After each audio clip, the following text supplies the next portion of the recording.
और अगर आप बॉडी से बिल्कुल बेकार हो चुके हैं और मेंटली भी उतना सफ़र नहीं कर पा रहे हैं, फिर भी वो लोग इतनी केयर देते हैं आपको कि आप में जीने की इच्छा फिर से जागृत हो सकती है। तो कुछ ऐसा ही मेरे साथ भी हुआ था। तो जब मुझे रूम में शिफ्ट किया गया तो मुझे काफ़ी अच्छा फील हुआ, क्योंकि रूम में एक बड़ी सी विंडो लगी हुई थी, उससे बाहर का सब कुछ दिखता था।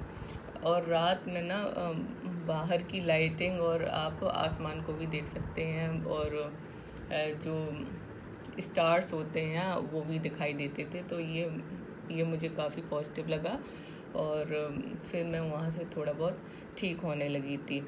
तो हुआ ये था कि वहाँ पे जो डायग्नोज हुए थे और जो रिपोर्ट्स आई थी, और फिर डॉक्टर बंसल सर ने मेरी किडनी बायोप्सी कराई थी। तो किडनी बायोप्सी में पता चला था कि मेरी 70% किडनी डैमेज हो चुकी है।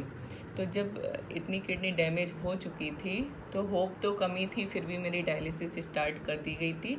और चूँकि अब 70% डैमेज हो चुकी है, तो तभी से मेरा ट्रांसप्लांट का प्रोसेस भी स्टार्ट हो गया था। तो हुआ ये था कि वहाँ पे मैं कम से कम 1 महीने रही, 20 से 30 डेज़ रही।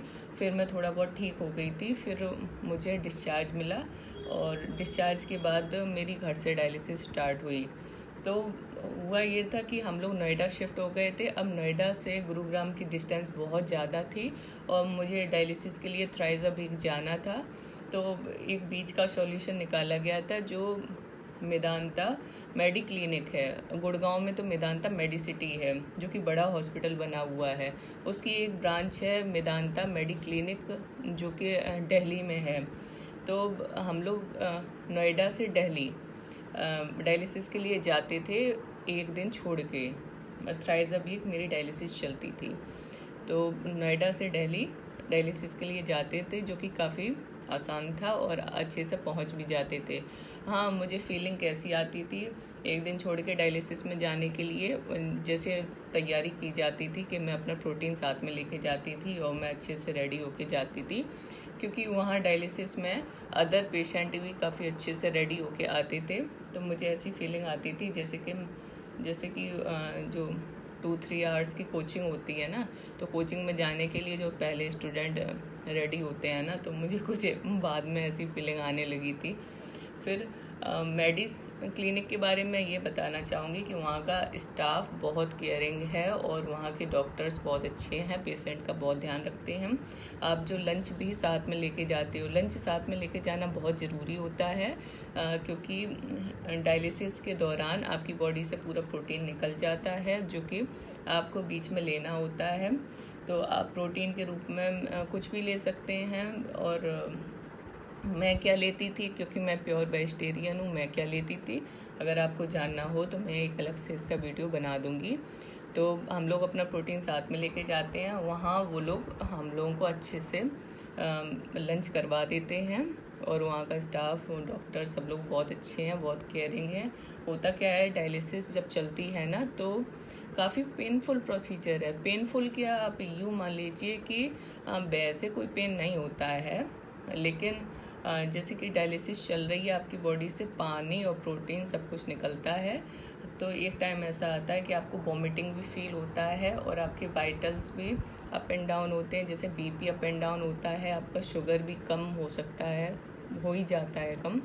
और ऐसी हेडेक प्रॉब्लम आ जाती है, शिवरिंग होती है, मुझे शिवरिंग बहुत होती थी, ठंड लगना। तो ऐसी काफ़ी प्रॉब्लम्स हो आती हैं जो हमें फेस करनी पड़ती है डायलिसिस के टाइम पे। तो डायलिसिस पेशेंट को काफ़ी केयर की ज़रूरत होती है।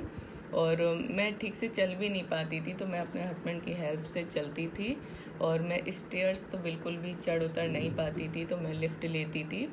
तो इस तरीके से चलता है। तो ऐसे 6 मंथ मैंने निकाले, उसके बाद मेरा ट्रांसप्लांट हुआ था। तो जो ये 6 मंथ का टाइम था ना, इसमें मुझे 3 बार इमरजेंसी में शिफ्ट होना पड़ा था, मेदांता गुरुग्राम में।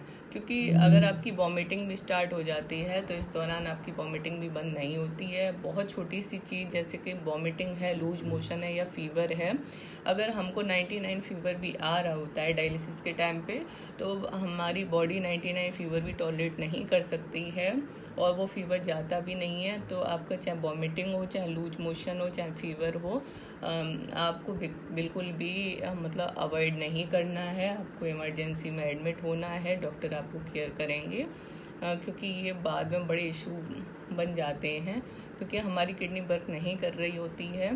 तो ये सबसे बड़ा रीज़न होता है कि किडनी जब फंक्शन ऑर्गन मतलब काम नहीं कर रहा है ना, तो फिर बॉडी में कुछ भी छोटी से छोटी प्रॉब्लम बहुत बड़ी हो जाती है और वो थोड़ी बहुत मेडिसिन से ठीक भी नहीं होती है, तो उसको प्रॉपर ट्रीटमेंट चाहिए होता है। तो ऐसे करके फिर हमारे 6 मंथ निकले। फिर उसके बाद मेरा ट्रांसप्लांट हुआ था। और तो मेरी मदर डोनर हैं। मेरे हस्बैंड भी मुझे किडनी देना चाहते थे, लेकिन डॉक्टर बंसल सर ने बताया कि मदर अगर देती हैं तो वो सबसे अच्छी किडनी होती है। तो मेरी मम्मी ने मुझे दी थी, जो कि अच्छे से मैच हुई थी। और मुझे 1.5 ईयर्स हो गया है, 1.5 साल हो गया है ट्रांसप्लांट को, मुझे कोई प्रॉब्लम नहीं है। और नॉर्मली क्या होता है कि जो लोगों का ट्रांसप्लांट होता है तो वन वीक के लिए, ट्रांसप्लांट के बाद आप 1 वीक के लिए आईसीयू में रहते हैं, फिर उसके बाद आप रूम में शिफ्ट कर दिए जाते हैं, फिर 1 वीक रूम में रहते हैं, फिर आपको डिस्चार्ज मिल जाता है।